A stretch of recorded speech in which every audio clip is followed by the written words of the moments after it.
सभी व्यूअर्स को मेरा नमस्कार। मैं Monika, assistant professor ABST, doctor Bhimrao Ambedkar government college Sriganganagar. Corporate accounting में जो मैंने आपसे पिछला वीडियो शेयर किया था, उसमें मैंने आपसे मैनेजरियल रेम्यूनरेशन टॉपिक के 2 न्यूमेरिकल क्वेश्चंस शेयर किए थे। उसी श्रृंखला में आज हम आगे के 2 क्वेश्चंस इसमें देखेंगे। जैसा कि मैं आपसे पिछले 2 वीडियोज़ में मैनेजरियल रेम्यूनरेशन के बारे में डिस्कस कर चुकी हूँ और हम जानते हैं कि मैनेजरियल रेम्यूनरेशन की कैलकुलेशन जो है वो उसके लिए हमें सेक्शन 198 के अंतर्गत लाभ जो है उसकी गणना करनी होती है एक स्टेटमेंट बनाकर, और उन लाभों पर ही हम प्रतिशत के अनुसार जो अधिकतम सीमाएं हैं उन सीमाओं के अनुसार हम मैनेजरियल रेम्यूनरेशन की गणना करते हैं। तो क्वेश्चन नंबर 4 आपके सामने स्क्रीन पर डिस्प्ले हो रहा है। तो एक बार हम क्वेश्चन को देखेंगे। हमें यहाँ पर स्टेटमेंट ऑफ P&L दे रखा है जिसमें रेवेन्यू फ्रॉम ऑपरेशन दे रखा है। देन अदर इनकम्स में गवर्नमेंट से मिले सब्सिडीज़, इंटरेस्ट और इन्वेस्टमेंट, ट्रांसफ़र फ़ी एक्सेट्रा दे रखी हैं। और एक इसके अलावा profit on sale of machinery दे रखा है। जैसा कि हम जानते हैं कि capital profit on sale of machinery या कोई एसेट हो, उसे हम मैनेजरियल रेम्यूनरेशन के लिए प्रॉफिट कैलकुलेट करते समय इंक्लूड नहीं करते हैं ऐसी इनकम को। तो चूँकि ये P&L में एज एन इनकम इसको शो कर रखा है, तो हमें बाद में स्टेटमेंट बनाते हुए इसको लेस करना होगा। और कैपिटल प्रॉफिट की कैलकुलेशन करने के लिए हम अमाउंट रियलाइज यानी कि सेलिंग प्राइस में से कोस्ट को डिडक्ट करते हैं। तो यहाँ पर 55,000 है सेलिंग प्राइस और जो कोस्ट है वो नीचे दे रखी है एडिशनल इन्फॉर्मेशन में, अभी हम बात करेंगे उसके बारे में। देन एक्सपेंसेस में आपको परचेजेस दे रखी है, ओपनिंग एंड क्लोजिंग स्टॉक का डिफरेंस दे रखा है, एम्प्लॉई बेनिफिट एक्सपेंसेस में वेजेस दे रखा है। एक इसके अलावा मैनेजरियल रेम्यूनरेशन इटसेल्फ दे रखा है, तो इसको हमें इंक्लूड यहाँ नहीं करना था एज एन एक्सपेंस, इसको यहाँ हमें नहीं दिखाना था। चूँकि ये दिखा रखा है एक्सपेंस मानकर इसको घटा रखा है, तो हम स्टेटमेंट बाद में जब बनाएंगे इसको हम फिर से ऐड करेंगे। देन है डायरेक्टर्स रेम्यूनरेशन, ये फ़ीस के रूप में है तो इसे हम नहीं लेंगे। रेम्यूनरेशन लिया जाता है, फ़ीस को नहीं लिया जाता, स्टेटमेंट में एडजस्ट नहीं किया जाता। Then interest on debentures, depreciation, compensation है, ये सब ठीक है। कैरेज एंड वॉर्ड्स है, एडमिनिस्ट्रेटिव, सेलिंग एंड डिस्ट्रीब्यूशन की एक्सपेंसेस हैं, डोनेशंस हैं। एक आपको आगे दे रखा है प्रोविजन फॉर टैक्सेशन, तो ये भी हमें मैनेजरियल रेम्यूनरेशन की गणना करते समय नहीं घटाना होता लाभों में से, चूँकि पहले से घटा रखा है तो इसे भी हम फिर से ऐड करेंगे। और इसके अलावा प्रॉफिट के जो भी एलोकेशंस या अप्रोप्रिएशंस होते हैं, जैसे कि यहाँ पर 2 दे रखे हैं आपको, transfer to general reserve and investment fluctuation reserve, इन दोनों को हम फिर से ऐड करेंगे क्योंकि इन्हें यहाँ पर लेस किया जा चुका है। तो और नीचे आप देखिए original cost of machinery sold was 40,000, 55,000 selling price था, 40,000 इसकी कॉस्ट है, so 15,000 will be treated as capital profit on sale of machinery. And balance of profit carried to balance sheet है आपको 1 दे रखा है, ये 18,89,285 स्टेटमेंट ऑफ P&L के and में आप देख सकते हैं। तो जो हमें स्टेटमेंट बनानी है अंडर सेक्शन 198, वो इसी प्रॉफिट से हम शुरू करेंगे, profit as per statement of P&L।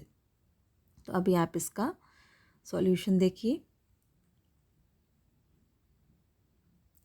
तो calculation of net profit for managerial remuneration under section 198 of the companies act 2013।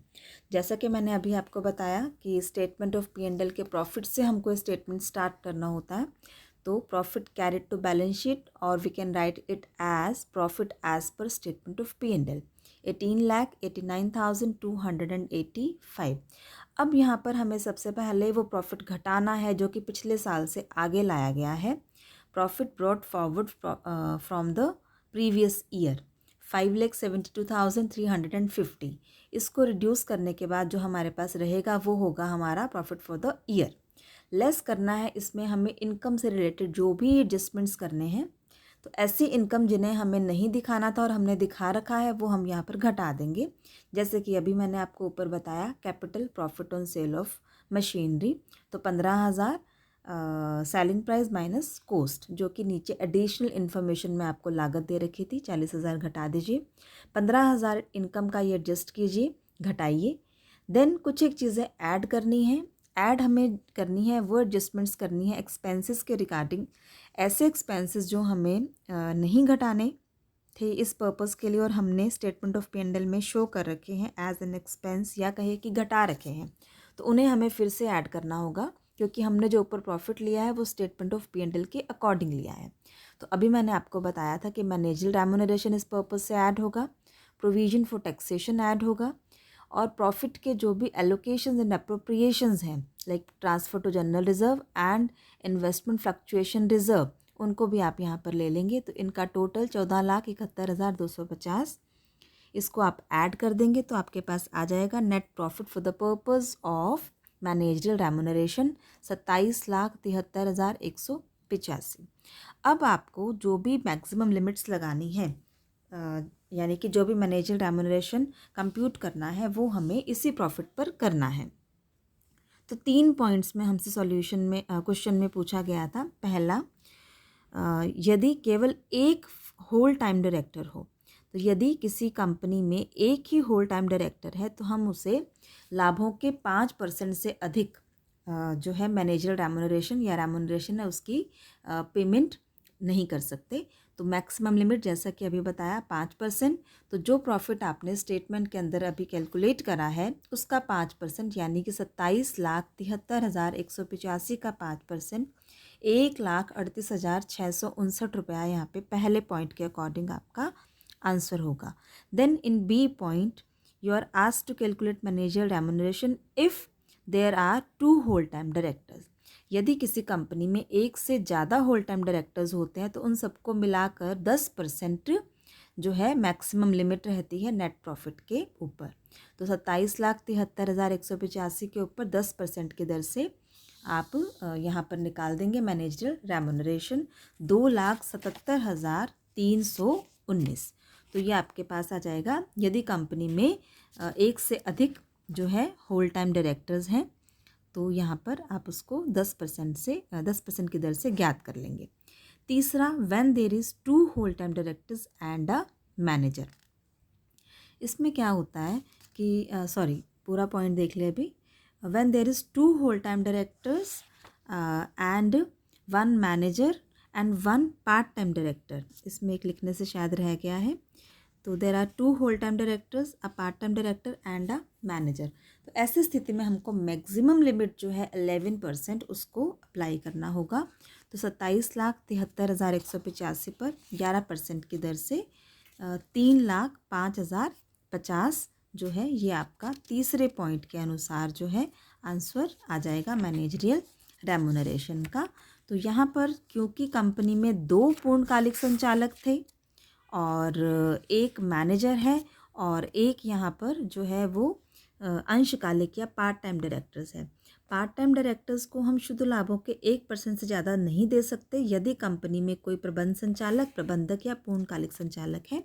तो ऐसी स्थिति में जो ये पार्ट टाइम डायरेक्टर्स हैं इनको 1% हो जाएगा और 2 होल टाइम डायरेक्टर्स और एक मैनेजर जो है इनको मिलाकर हम 10% से ज़्यादा नहीं दे सकते।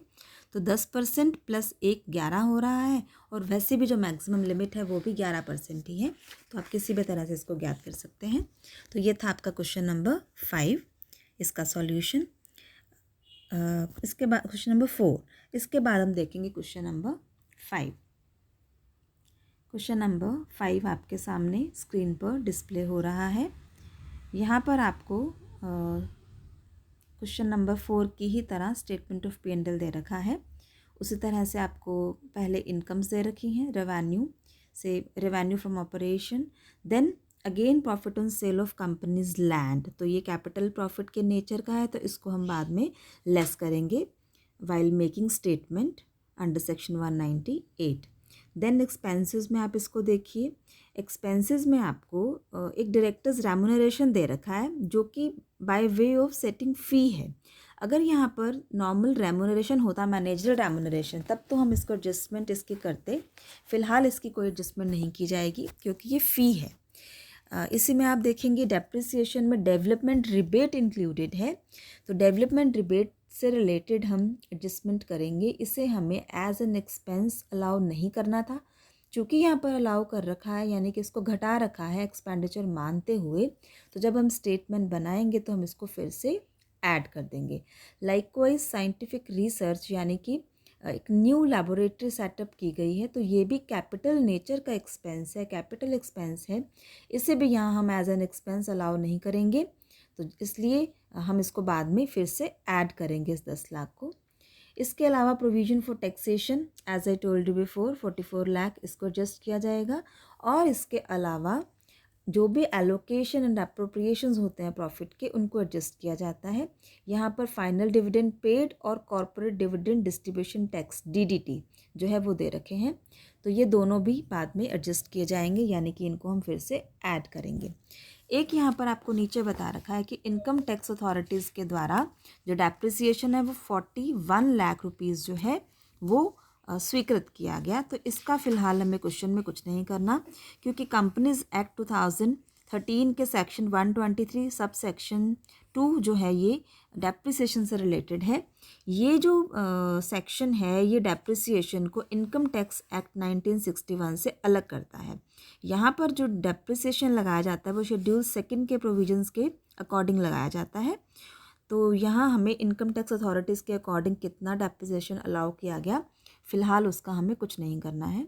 तो ये आपके सामने क्वेश्चन था, इसका अब हम सॉल्यूशन देखेंगे। Balance of profit carried to balance sheet 31,24,800 statement of P&L के एंड में हमें दिख रहा है। इसी से हम स्टेटमेंट स्टार्ट करेंगे क्वेश्चन नंबर 5 का सॉल्यूशन। तो देखिए यहाँ से इसका सॉल्यूशन स्टार्ट हो रहा है।